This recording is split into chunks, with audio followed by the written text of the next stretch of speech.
Hello, welcome to the RugbyBase. I am your host, Jonathan, and I'm joined here by Kyle. And it's a very exciting day today because we're right on the eve of the Rugby Championship, and we're going to be previewing the two games tonight. First up, we're going to start with Australia versus New Zealand, the fight for the Bledisloe. Kyle, please, can you tell me what you think of this Australia squad? Do you think this is, a start in the right direction to claim the Bledisloe, or is it not good enough? The time has come finally. We've waited all year, and it is time to put up or shut up. The Australian squad, it's new. We've got a few debutants.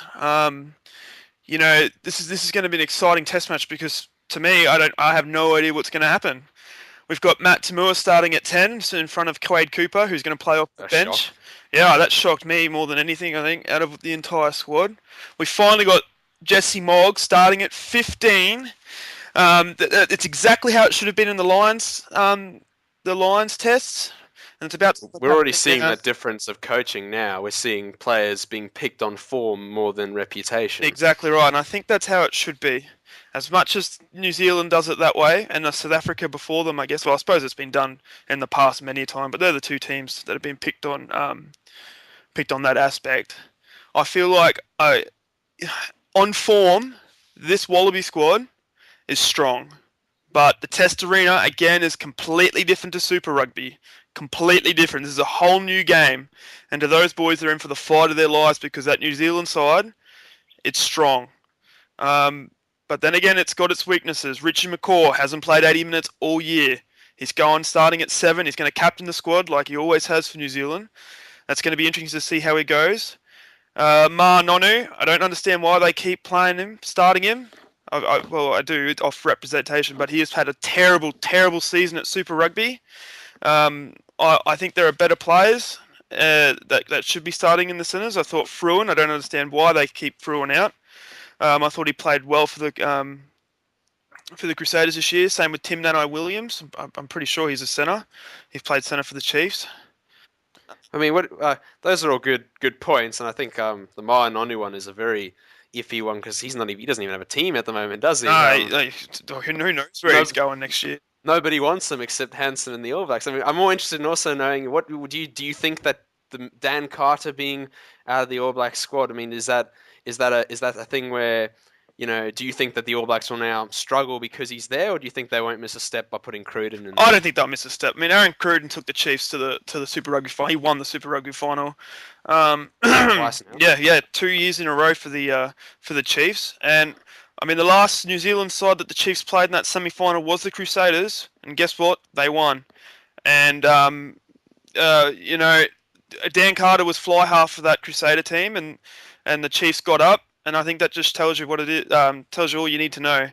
The All Blacks will be fine with Aaron Cruden at 10, and they've got a good player, Beauden Barrett, who plays for the Wellington Hurricanes, coming off the bench for him just in case things do get messy. I think they'll be fine. So if you had to pick a tip, Kyle, if you had to tip this one, who do you think is going to win, and how many points do you think they're going to win by? And can you give us a reason for that? Well, I think a lot of people are saying that it's going to be close. I think it's going to be close as well, but I feel like there's going to be a lot of points scored. With the backlines the way they are, especially the Wallaby backline, being so many debutants, I think there's going to be a lot of points scored either against or for. I think the Wallabies are going to get up in a very high-scoring affair, 31-25 Wallabies. My man of the match, Jesse Mogg. Yeah. I don't think the Wallabies are going to win this one. I think that they've got a lot of newcomers. I still think that their front row is suspect. They were shown up against the Lions, so Yeah, they were. and I think that when you're talking about men versus boys, when you compare Slipper, Alexander, Stephen Moore versus the experience of Tony Woodcock, Franks, and Hoare, and then you look at that bench as well. That bench is If there's one thing before we tie up this game, but if there's one thing I think Ewan McKenzie has done very well is he's playing finally, for the love of Christ, he is playing players in position. We're seeing Ben Moen at 8, where he belongs. We've got Hugh McMenamin coming in at 6. We've got they've got players in positions they've played in all year, and I think I think that'll be doing well for their forward pack. Well, I agree with that, and I think that it's a step in the right direction. I just think that it's too soon for this team to win now because they're going up against the experience of the All Blacks. And my tip for this one is going to be New Zealand. I'm going to say New Zealand by 7. Um, Now, moving on, Kyle, we're going to go look at the next game in the Rugby Championship. It's going to be South Africa versus Argentina, the Pumas, Yep. in South Africa. Personally, when I look at the squad, I think that the South African side is very strong, and I think, but there are some things for me that I don't like. To me, I don't know why Mornay Steyn is playing number 10. I will I never completely understand agree. He has been out of why he is form. there. I don't understand why they keep Patrick Lambie on the bench. He is an Well, I up and mean, comer. He is going to be in that squad for the next. Is he 22 now? He's going to be in that squad he's for at least 22, another 10 years. 23. That Yeah, guy, he Mornay he's a good player. Mornay's 29 years old. I mean, he had an okay Super Rugby. He's 29 years old. He's signed a contract in France. I thought that was going to be the end of it. I thought, right, it's either going to be Hoosen or it's going to be Lambie, and it should be Lambie from now because he's playing 10 for the Sharks. He's playing there in Super Rugby. Let's get him in there. What do I see? I see Mornay Steyn starting at 10. I start to go, are we going backwards? Like, how are we supposed to When unleash you the likes of JJ Engelbrecht and Willie LaRue and Brian Habana with a fly half who wants to exactly, kick all the yeah. time? When you've got speedsters like that and magicians on your out wide, why do they not have Patrick Lambie, someone that can get it to them there? You got Mornay Steyn who's just going to kick the ball all day, and I think if if South Africa kick the ball as much as they do, and they get under pressure, if Argentina can score early, we're in for an interesting game. I mean, that's the thing.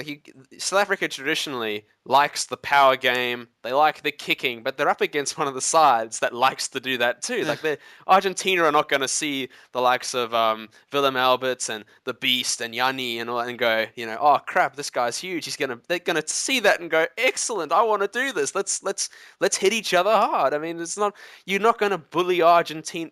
I mean, you can bully them by the virtue of South Africa has a better goal kicker and they have a better backline. But yeah, at the end of the day, you're not going to dominate a team that you really should with the talent you have out yeah. wide by trying to bully them into submission because they're not going They're to going to be be bullied. Yeah, they're not going to be bullied. No, and but the thing I think the saving grace for South Africa here is that bench yeah.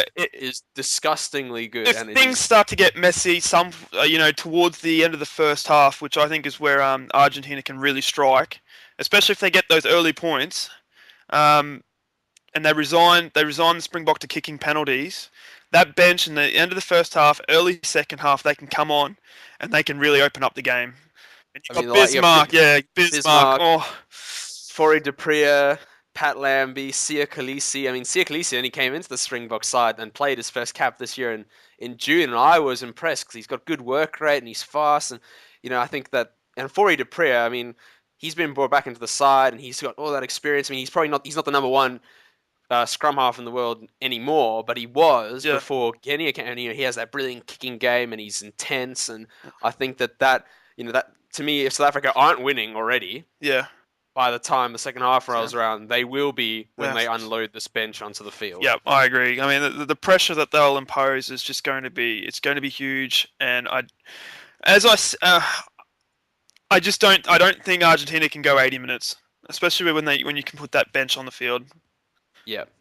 You know, What do you think of Argentina's squad? Juan Martin Hernandez. I love him. I think he's a game breaker. I think he's going to open them up if they decide to run, and especially if Mornay Steyn kicks it down his throat all day. Oh, You got yeah. Camacho as well. He can link up to, and Content Pomi, another excellent player. He's a good goal kicker, Contempomi, as well. Exactly. He has a stellar Yeah. record in the French league. And like if the Argentina decide just want to go for points as well, just to keep in tact, just if South Africa can open them up early on, they can do it with him.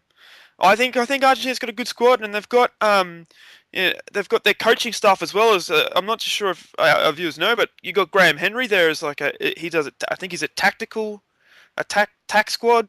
He's an advisor. Yeah, for the that's the squad, one. that's for Yeah, sure. and when you've got that type of quality directing, the drills. I mean, Interesting. I can sit here and agree with you on your squad selections. I might add Leguzamon. He's a solid man in the forward pack. But I think that the biggest telling thing about the squad is not who's actually on the field, and that's Martin Fernandez Lobe, who, as we all know, he's the captain. He's Yeah, captain fantastic. He's the workhorse. He gets in there, he gets it done. And I think that that if Argentina are to take a game this year, he's got to be on the park because he's the leader, and he's not going to be there. And I just think that that is a huge hole in that Argentina side. It really is for me.